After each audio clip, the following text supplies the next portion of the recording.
Greetings and welcome to Wednesday. So today's video is going to talk about new moons and specifically because we're coming up to a new moon on the 14th of September, which is this Thursday. If you're watching this in real time, we're going to talk a little bit about the new moon from an AAP perspective, not AARP, okay? AAP perspective. That is the integration that I am assuming here with astrology, astronomy, and psychology. Yes. So the new moon from an AAP perspective. And this new moon specifically, that's going to be taking place in the sign of Virgo. And then later, I think moving into Leo, and then just some other things that are happening with Mercury going direct and Uranus and Jupiter still being retrograde. So we're going to just dive right in.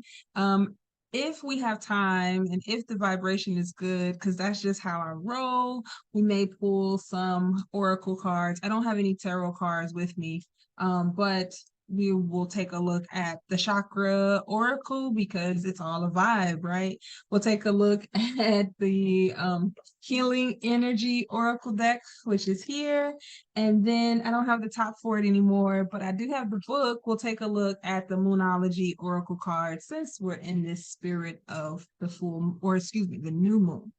So new moon from the AAP perspective. Let's first, I'm going to break down what the new moon is, what's most impacted during the AAP, and then what are some cultural significances to the AAP and how do we utilize that in our everyday practices, right, of being self. So first things first, what is a new moon? So let me define what a new moon is in general, and then I'll specify it as it relates to astrology, astronomy, and psychology, okay? So a new moon occurs when there's a conjunction or some type of integration between the moon and the sun as they rest between the earth. So typically with the new moon phases, the earth is in the middle way or the passage of the sun and the moon and how it directly shines or is seen within earth. And then with the full moon, it's opposite. So the moon and the sun are closer and the earth is on the outside, which is why during full moons we're able to see the illumination. The full moon, the bright looks like it's the sun at nighttime, right? Depending on where you are. Versus the new moon, it's dark. We just see the skies, the stars in the sky, or we just see like clouds or what have you. So hopefully this new moon, we get to see some beautiful stars because there's a lot of the planetary things that are happening astronomically as well. So new moons, you know, energetically, new moons are also a time of new beginnings, right? They're new phases, they're shifts that are happening in our perspectives. A lot of times when it comes to, in general, people are setting intentions for new moons. They are planning new things. They're wanting to create new ways or new perspectives. They're out with the old, in with the new. So this is a time where there is limited light, but there's still an awareness or an ability to really perceive the darkness, right? Which we'll get into in a moment here. So for this new moon, for any new moons, really, if you are an herbalist or a farmer of some ways, and you want to set new paths or sow new seeds, this is a great time. Any new moon typically is a great time to do so because it's just, a great time for planting, harvest. You're setting new intentions, so creating your harvest for the future is also ultimately the goal, right? So setting, planting fruits where their seeds are on the outside, so you see the fruit of the labor externally. For herbalists or farmers, lettuce, cabbage, grains. For people who are seeking to cultivate more of that, setting new goals that may present itself in a physical form. So setting a new weight loss goal, If you're into growing your hair, setting a new hair length goal or like a new hair regime, for me, being a natural-ish person, because I do color my hair, and that's about it, and put little beads and stuff in it.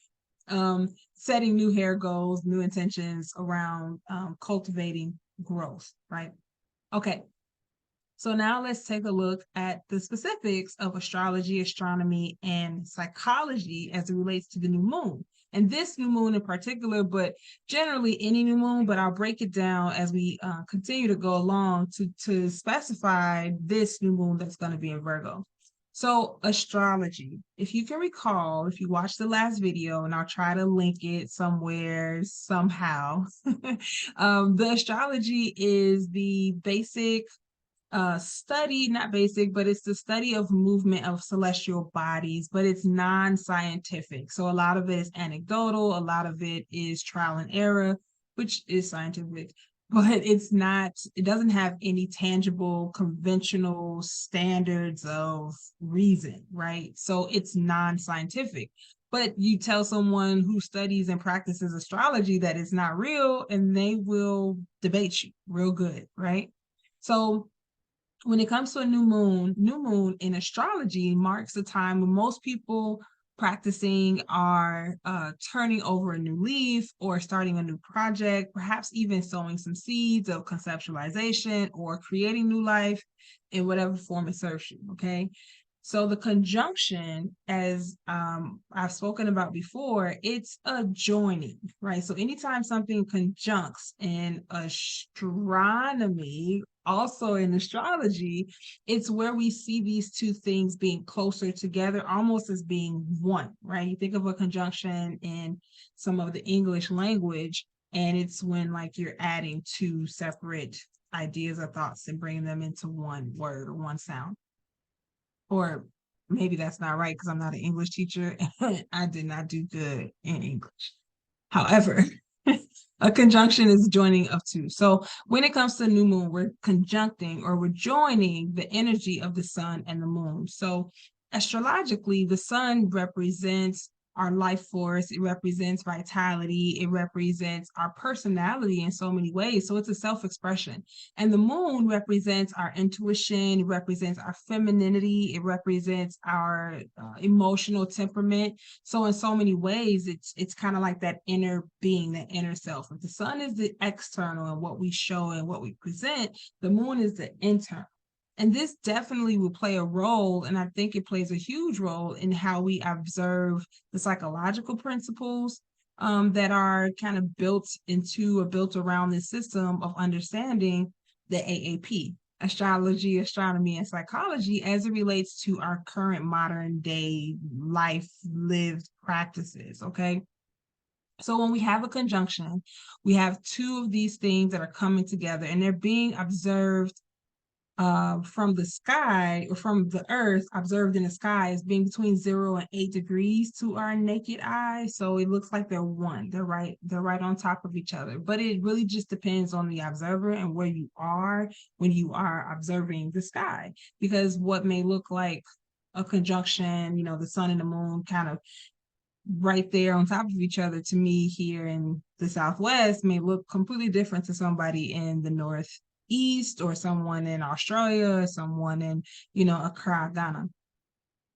Either way, it's a time of darkness and pause, but it's full of possibilities for us to truly write our next chapter. And it could be a beautiful chapter. Whatever hasn't come, whatever has come, whatever we've identified, whatever we are still searching for, the new moon astrologically represents a time for us to really begin a new search, to really plant and process a new way. And it's with the moon being a feminine energy, it's a way to not have to force it or fight it or have all this action orientation. It's about feelings. And feelings are also a vibrational energy, right? And that if we can tap into those feelings, the things that we want to feel, we want to feel good, we work towards feeling good. But what happens is our thoughts may come about us, or different scenarios and situations in our waking life may come about us. And so we kind of drift back into the shoulda, woulda, couldas. I can't, this isn't possible, this isn't going to happen for me. But when we allow the new beginnings that are working all around us in life to occur, then we're able to really pace ourselves and put ourselves in a position of power and delight.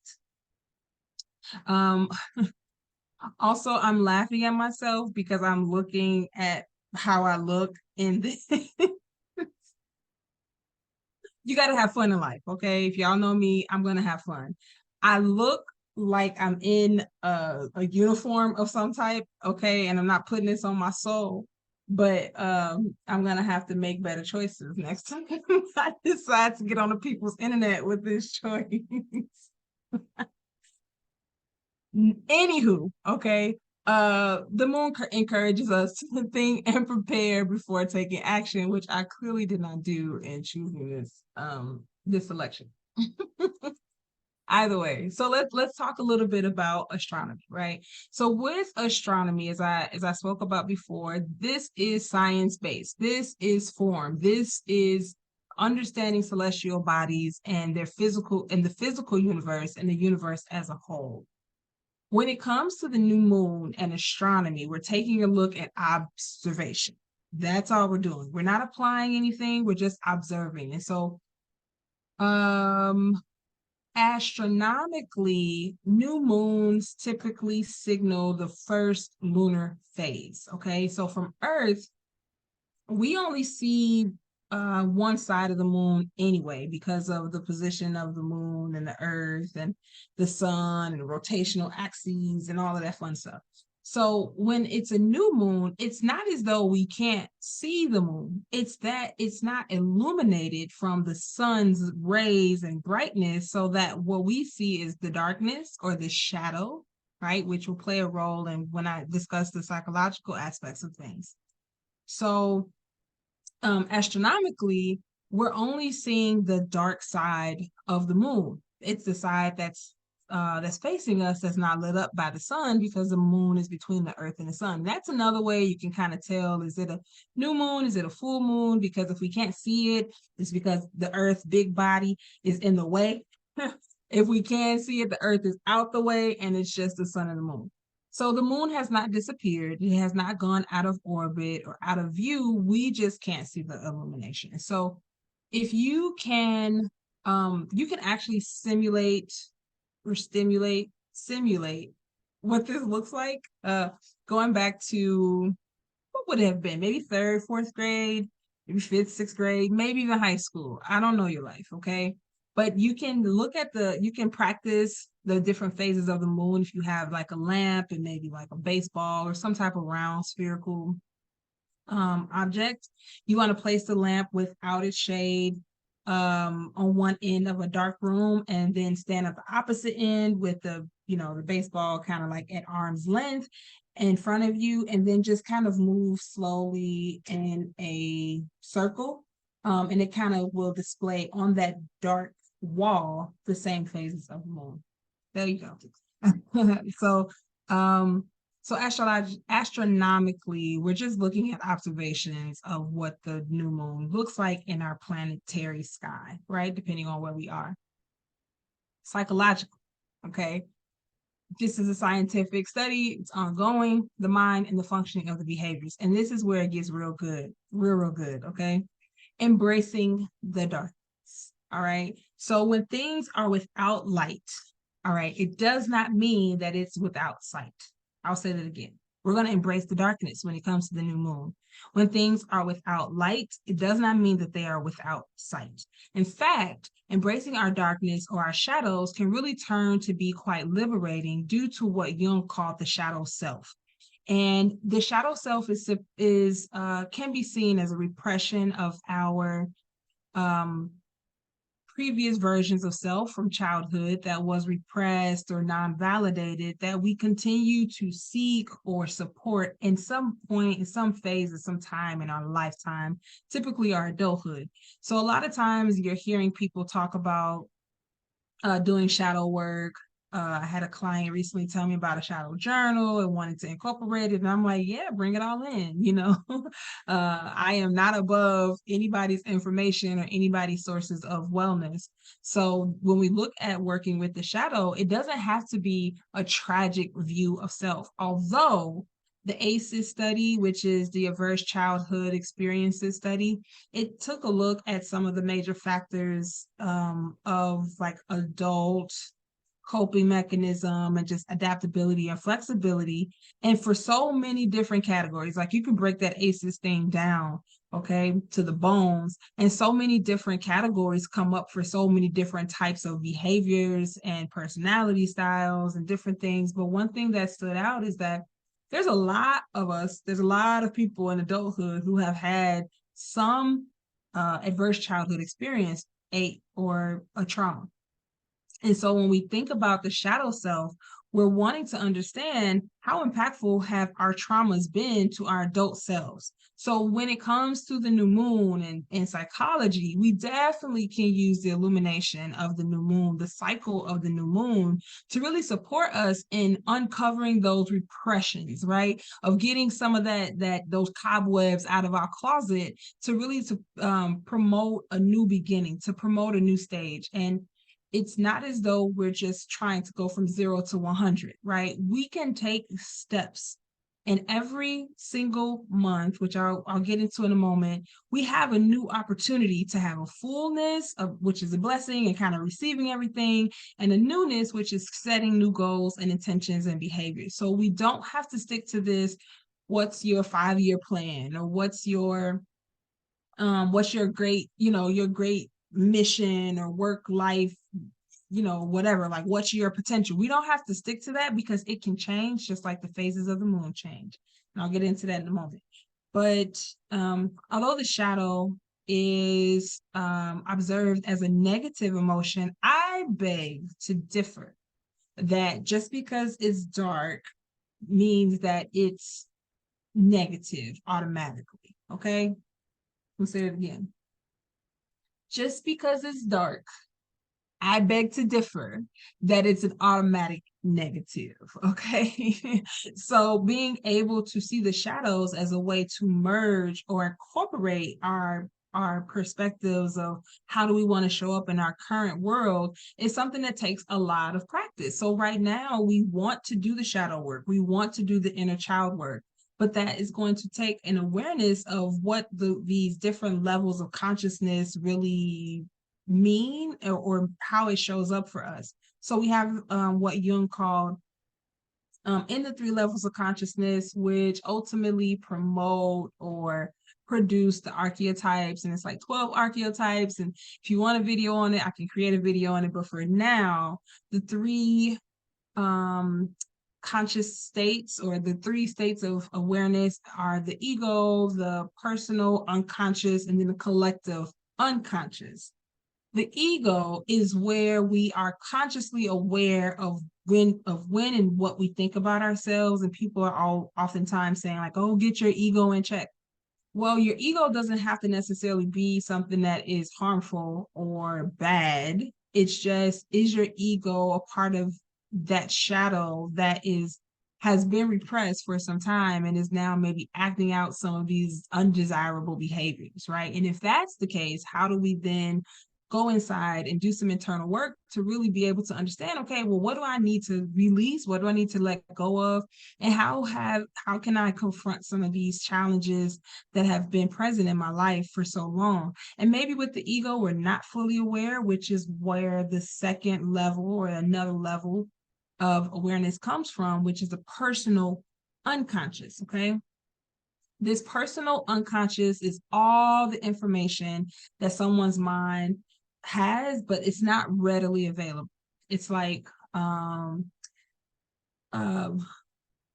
you may not like a certain sound or taste, and you don't know why, but you just like, that just rubs me the wrong way, or that person or situation rubs me the wrong way. And then you get around some other people who may have known you from your past, or maybe something triggers you and you're like, oh my gosh, I remember a time when, this, like somebody gave me some bad fish, right? And ever since then, I just told myself I'll never eat fish again. But I just kind of put that in the back of my mind because it wasn't something I had to walk around with, like never eat fish, never eat fish, never eat fish, right?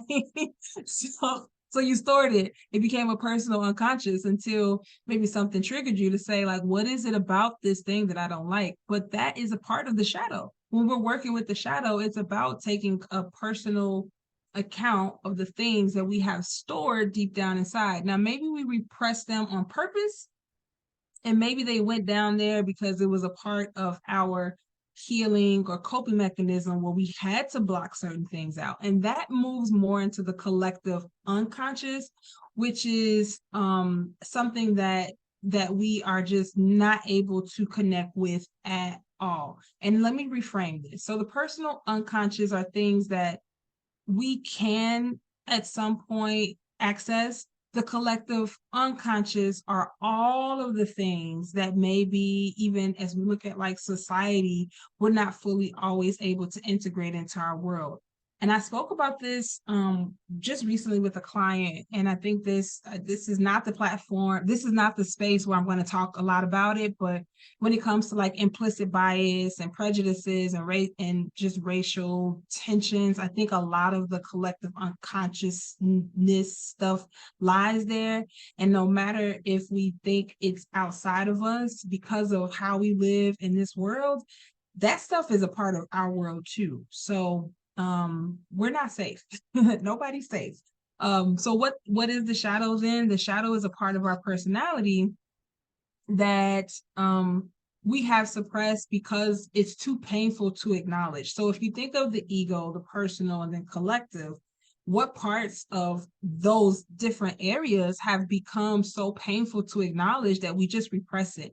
And we repress it like you would repress a shaken bottle of Sprite, right? Like it's contained, but if you open that top, everything's gonna spill out. So even though we may say repression, things show up in our lives as a part of like our defense mechanism or hidden parts of our personality, or even qualities that we may find in someone else. We may attach to that thing even though we don't want it, because we're trying to play out an understanding of what it is and how it impacts us. So we have learned how to reject parts of ourselves as we grow so that we can fit into society, but we do have to understand the impact of that. And we have to understand that the more you suppress your shadow, the harder it will become to access. So in these times of these new moon phases, it's really a blessing because we're able to say, okay, what parts of myself that have been in the shadows that I want to reveal, that I choose to reveal at this time so that I can grow, so that I can cultivate new lands, so that I can have new fruits, new beings, new parts of me that I haven't even been able to access because I've been suppressing all of this other stuff. So a new moon is a blessing to us because it supports us in ways to identify our shadow selves, and our shadow selves of defense mechanisms like projections, and feeling triggered and like overly sensitive, and self-destructive behaviors and unhealthy relationships, right? So how can we use this new moon phase psychologically to really get us out of that stuck cycle of maybe even like self-abuse or self-sabotage or just isolation, and getting into a more healthier, uh, welcoming, blissful vibration, right? So when we allow ourselves to merge with our shadows, then we're able to build our confidence, we're able to have more self-esteem, we're able to recognize our desires. And yes, we can do so during the new moon phases because we're connecting to the meaning of that, right? What that new moon phase means and exemplifies. So what is most important during AAP when it comes to the new moon? Astrology, astronomy, and psychology when it comes to the new moon. When it comes to astrology, we can look at very specific personality traits, very specific behaviors, and allow ourselves to step into an awareness of what our sun, moon, rising, Venus, and Mercury placements mean in our lives. Sun is, our life force. The moon is our true self, and our rising is kind of like our persona. And then our Venus is how we love or need love or seek love. And our Mercury is how we communicate or seek to communicate and things like that. So some have believed that since we are connected to the tides and the cycles of the earth, and because the moon is connected to the tides and the cycles of the earth, and our bodies are connected to the tides and the cycles within our own bodies, our water and our blood flow, and just the different circulatory systems of the human body, then we can really be able to tap into these specific phases of the moon as they occur according to our astrological placements. I'm not going to go too much into that, but I may leave in the description box some pretty cool websites that can kind of lead and show you some of that. For these purposes, I just want you to understand what is your sun, your moon, your rising, your Venus, and your Mercury. And if at any point in time during a new moon or even a full moon, but we're talking about new moon. So during a new moon phase, if you're noticing that specific new moon being attached to your sun, moon, rising, Venus, or Mercury, you may want to take a look at how can you connect to that energy, how can you connect to that phase, how can you connect to that cycle to begin restoring, repairing, rebuilding that aspect of self. I may leave some information about the houses, but without the deeper information, it may just look like words on paper, but I'll still do it because I trust that everybody has the ability to be insightful and to develop and grow. So some of the ways in which the new moon can be used for any astrological sign or any house placement is during the new moon. So because of the different tides and things that are happening and the belief system behind the new moon, there are some particular behaviors or some particular uh what do you call it? Intentions that one can set. One is for hair growth. Okay, so if it's so small, I know, but it's also really big if you're into it. If you want to grow hair, if you want to grow out your hair, if you're thinking of growing things that are hairy, like plants, even, right? Because there's a lot of connection there. You can cut your hair during the new moon and tailor it to the cycle of the full moon to measure kind of like the hair growth. So if you're into like, if you want to get waist length hair, right now you have shoulder length, like do your trimmings during a new moon and see how things shape out by the full moon every cycle, right? Weight loss, that's another one. If you want to get more in tune to like a fitness routine or a weight loss routine that is going to be more fertile or positively fulfilling, maybe starting a new weight loss journey with, the proper nutrition and the hydration and just the different goals, and see how things play out during each new moon. Because maybe each new moon you set a new goal, like this new moon, you may only want to lose 5 pounds for the month. And then the next lunar cycle, you want to lose 10 pounds. And then, what have you. Because beginning a new weight loss program, the body seeks to naturally detox or naturally cleanse itself around new moon. So this is a great time to be prominent in your weight loss efforts, right? The last two-ish categories, which are kind of really tied and connected to one another, is sleep and sex. And all I'll say is during the new moon, those signs who are more lunar sensitive may experience more sensitivity around sleep and sex. So a lot of times people are like, oh, I can't sleep, it's a full moon, or I'm so hungry, it's a full moon. That's not you. That is not you. If you can sleep through a hurricane during a full moon, you are fine. But when the new moon comes, you anxious, you can't sleep, you having all of these weird dreams, you have cravings for physical connection. This is you are these people, okay? So being mindful that everybody's body, everybody's needs are different during each lunar cycle, I think is a part of the astrology that we can really tap into.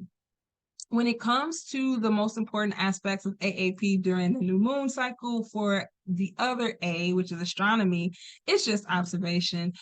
I'm going to get a little bit more into the cultural aspects in a moment, but for now, because astronomy is so scientifically based when it comes to the celestial bodies, and a lot of what we believe isn't always as tangible as science would make it to be, this category for astronomy is light. Okay, so I'm going to move on into psychology. So when it comes to psychology and the impact, there's no conclusive research that will state there's a psychological or behavioral or mental difference within humans as it relates to the new moon. However, I found a couple of studies, and one I will post a citation to if somebody's interested in going to further explore and understand the differences that happens to human beings when it comes to the lunar cycles is something that has been studied for time. Okay, I have taught several courses on the DSM, for instance, and old days of psychology and whatnot. It talked about lunar cycles. I mean, we say lunatic for a reason, right? And no offense is intentional here, but there's a reason why there are certain words, there's a reason why there are certain things that occur within the field of psychology because of the lunar cycle, but we have since then said nah, right? Anecdotally, if you've ever worked in a call center, an emergency room, any type of like care with the human mind and the body, you may have some stories of what has occurred during lunar cycles, during active lunar cycles, okay? And just because the new moon is not illuminated doesn't mean it doesn't have the same gravitational pull as the full moon when it's illuminated. So there's a research study that took a look at the four, what was it called? The psychiatric presentation during the 4 phases of the lunar cycle. It's pretty interesting. I'll leave the information down there. So although we may not directly scientifically within the field of psychology say that there is some links there is. Okay, so the last part of this is what's the cultural significance to AAP, astrology, astronomy, and psychology as they blend together. I want to define very loosely 2 words. One is ritual, the other is rite. Ritual and rite being R-I-T-E, okay?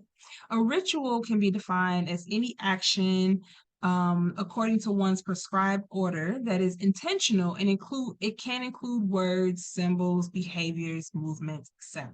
Right? So anything that someone does in a particular order or form or fashion that's intentional towards a behavior of a movement, a speech, what have you. A rite is something that is defined as a passage of one's social order or status. So a ritual could be having a new moon or full moon celebration where you meditate, you burn sage, you share stories, and that's just that, right? It's just a way to come together and experience this phenomenon with others or with yourself. A rite is something that we do during a specific time to celebrate or to indicate a specific change within the social or connected order of something, but typically it's social. So we say like a rite of passage could be a marriage, A rite of passage could be a fertility ceremony, right? A rite of passage could be a graduation. A rite of passage could be a specific like harvest festival for, someone's identified culture. So when we look at the cultural significance of the new moon from the AAP, astrology, astronomy, and psychology, I think the first aspect that probably everybody understands as more of a ritual than a rite is the new moon phases and how it impacts each zodiac sign, Western zodiac sign specifically, as I'm speaking from, because it takes 28 days for the moon to cycle, but within 2 to 3 days, every 2 to 3 days, it cycles through a different zodiac sign. And so each new moon can hold a different meaning and carry a different impact based on that zodiac sign being influenced or that it's influencing. What does that mean to a ritual versus a rite? A ritual could just be, it's new moon in, okay, so I'll use this one. It's a new moon in Virgo, right? And so what does Virgo represent? Well, Virgo represents our focus and our hard work to get things done. So the ritual could be, okay, I'm going to create a new goal around getting things done. But the rite, when it comes to rites and rituals, generally, whatever you manifest during a new moon, you will receive that upon the full moon, right? So if you seek to create within this realm or world of astrology, a rite of passage, what are you seeking? For instance, right, we have a lot of retrogrades going on. This full moon is on the this new moon is on the 14th. On the 15th, Mercury goes direct, so our communication is going to change.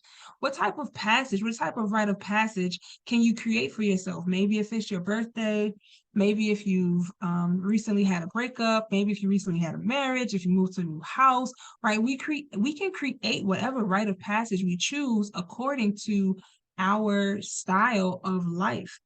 It can be, our sun sign. We can just live in our sun sign, or we can say, that's just what people see of me. I want to be my moon sign because that's what I see of myself, right? And then being able to develop that as a system. This new moon in Virgo is going to be a great time to evaluate our healthcare routines, eliminate behaviors that no longer serve us, physically that no longer serve us. Virgos typically give us the ability to analyze any situation. So this is a great time to make to-do lists, to tackle chores, to embrace accomplishments. So as a ritual for the new moon, we can say, okay, I'll sage, I'll smudge, I'll do what have you. But we could also create a rite of passage for ourselves. If we are tired of living in the same stuck, broken system, let's get out of it, right? Like, let's make that change. Let's make that transformation. Let's be very intentional. As it relates to, and I think although this may be a little bit of the middle of astronomy and astrology, I feel like it's more astronomy and maybe it's another category that I'm not recognizing here. But when it comes to the cultural significance of AAP in the new moon, astronomy, there's so many cultures around the world that looks at the solar calendar. So it's a combination of the sun and the moon and their phases. And so these calendars are not the same. And each cultural group that uses the calendar does so based on their traditional norms, their patterns, their rituals, their rites of passage, their practices of the science, earth, the spirit, the physical being, and all those related cycles. So this points to a very interesting point that I think a lot of people are starting to become more accepting of, which is difference, which is change, which is the fact that everyone has a unique purpose, and that when we attempt to serve out our purposes, we actually support and help the rest of the world. And when we move outside of that shadow, those things that scare us the most, that we try to bottle in and hold back and repress, we don't help the collective as it grows to a whole. We actually hurt it. Sidebar though. So for the astronomical aspect of the new moon, we're looking at, why everyone on planet Earth is not living in 2023, right? Some are living in 2017, I think, and others are living in like 3000. So it's the solar luni, right? It's based on both. Some, depending on the lunar cycle, like some will start their calendars just based around the lunar, and then add in the specific like days according to the solar. So depending on the lunar cycle is when their calendars exist, but how long that lasts is based on the solar. Whereas like in the United States, for instance, it's based on the solar, and then it just kind of ties in the lunar factors. So for instance, in Hindu, the new moons are represented by the goddess Kali, and this symbolizes death and rebirth. And so during certain times around the new moon, there may be practices that are specific to prayer or even fasting, just an observation of this lunar cycle. In other East Asian cultures, or in East Asian cultures, excuse me, like China, they begin their new lunar calendar based on the lunar cycle. So their year doesn't begin in January, right? Doesn't begin January 1st. It begins when the first lunar what is it, the first lunar eclipse? I have to get more specific on it. Probably should have done my research prior to doing this, but I will be better. Okay. I will be better. For instance, in Japan, I know that like around, and this is anecdotal, this is my experiences, these are my researches. This is not anything to offend or to harm. This is just to educate. So if I am wrong, if I have misspoken, I am okay with learning the new way, right? Or learning the way, so long as it's respectful, okay? But in Japan, for instance, people come together to take tea around lunar cycles. In indigenous cultures in the Americas, some that may use smudge or sage to use to promote healing and this reflection of the inner work. There's this book by Chinua Achebe called God of Arrow of God. And it kind of begins or starts off with this, or somewhere in the book there's like this Igbo chief priest, and he's looking to the new moon. He wants to understand when the new moon is coming, because then he'll be able to make the schedule for the community. He'll be able to say, okay, when are we going to have our ceremonies? When are we going to have festivities? What other type of organizational things do we need to commune around? Like who's going to plan? What things are we going to harvest this time around? So, there's a huge astronomical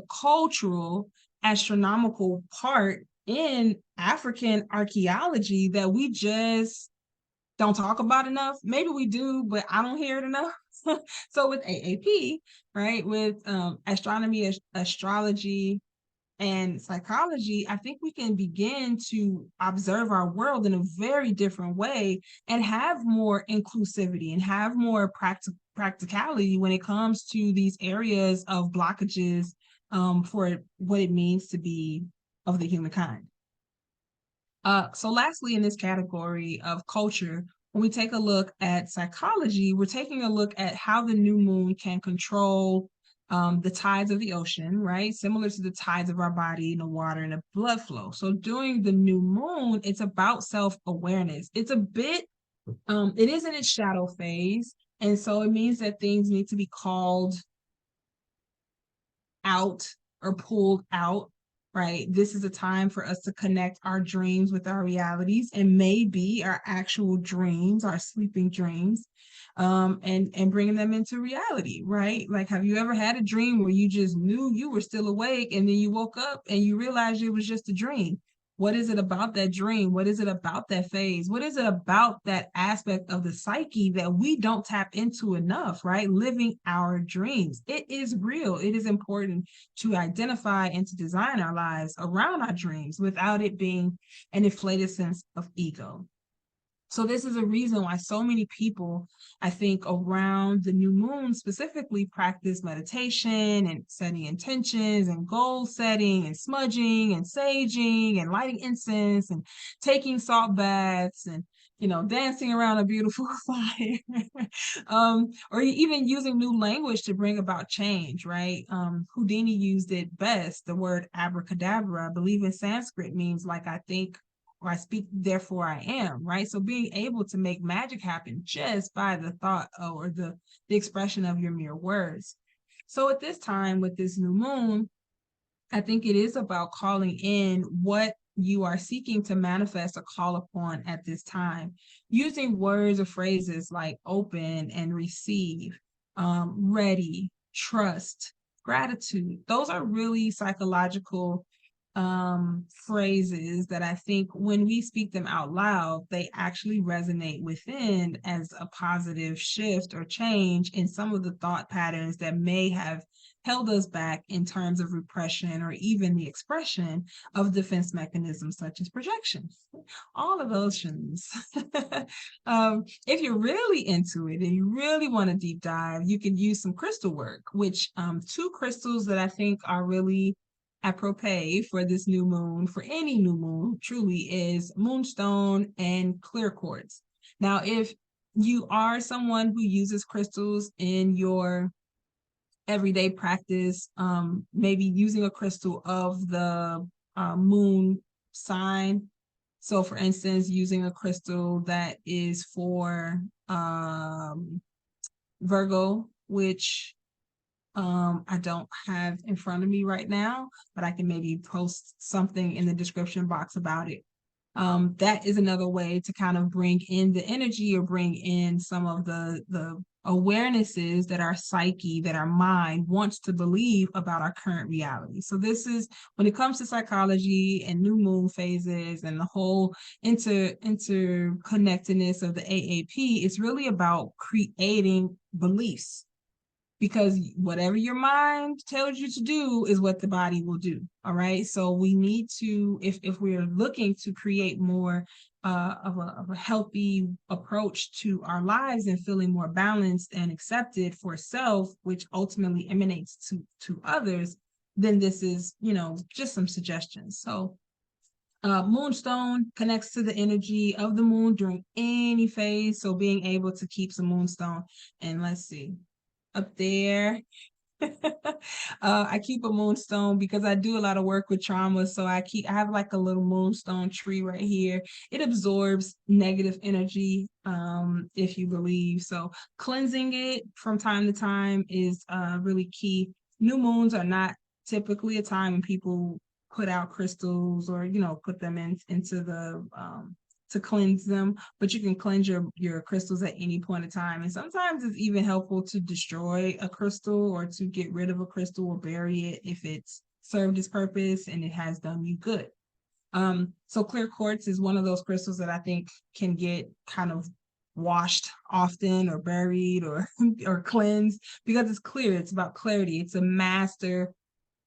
It's a supreme healer, right? It's been known for its ability to heal and to cleanse the bodies of this emotional center, and also for the chakra perspective and point of view. Now, going back a little bit into the astronomical aspects here, we're looking at Rosh Hashanah beginning at sundown on that Friday. So the new moon is on Thursday. Rosh Hashanah starts on Friday, and Rosh Hashanah is based on the lunar solar calendar. Lastly, this new moon, like I said, is in Virgo. So this is a great time to take a look at analyzing any abilities that you may seek to organize for the first time, plant your seeds, take away those things that don't serve you physically, and truly get into this space of appreciation and enthusiasm and hopefulness for yourself. Now, I said it, so I'm gonna pull a couple of cards here to just kind of get the energy. These are the chakra cards. We'll see what types of energies can be supported here. I also have the Healing energy cards. We'll also take a look at one card. I'm just going to pull one card from each and just kind of see what types of conversations can be had as a result. And then the moon cards, again, I pre-shuffled these, but I'm just shuffling them one more time before I pull one of each to see what types of energies can be done. Now, some of you may have looked at my page before and known that I try to do the 2-camera thing, and it doesn't work because it looks sloppy and trashy, and so I'm not going to use it. You just got to have to trust that I'm pulling the cards, and these are cards that are going to support the conversation that we've had thus far. Okay. So 2 cards want to pop out, and I'm just going to take them. They are the crown chakra and compassion, which is the heart chakra. The crown chakra is 43, which is a 7. 7s are massive numbers, but we can get into that in another time. The crown chakra is also here to support the top of the head. Here, this also supports metabolism, spiritual connectedness, divinity, higher values, enlightenment. So with the crown chakra, as it relates to the new moon, I think is very appropriate. What types of spiritual values, what types of enlightenment, what types of things are we needing to release at this time so that we can feel fulfilled and balanced by the time the full moon comes, which is about 2 weeks or so after the new moon. Then we have the compassion card, which is number 28, which is also represented if you're studying numerology, a 10, which is an ending or completion of a cycle. And here it says caring, empathy, acceptance, and gentleness. So we were talking a little bit about the shadow, right? And so maybe this is a great time to start doing some more deeper shadow work, because with the heart, it's about balance, love, and connection. It's about our heart, our lungs. It's about self-esteem. It's about forgiveness. So in what ways are we able to be compassionate towards ourselves at this time? I'm going to pull one card from Mario Dupuy, the healing frequencies. Why not heal? Okay. Oh, it says faithfulness. I commit to my mind, heart, and will. I am devoted to the needs of my soul. I trust in myself, God, and the universe. And look, now I don't feel so bad. It's the same color as my shirt. Faithfulness, right? See if that can sense it. And this is a beautiful color of the sacral chakra if you're into that. The sacral chakra is about our life force. It's about our aliveness, our energy. So very appropriate for the new moon. New moon energy. Got to be able to laugh at yourself. Whatever. Okay. I like this one wants to come out. Pull it right from the middle.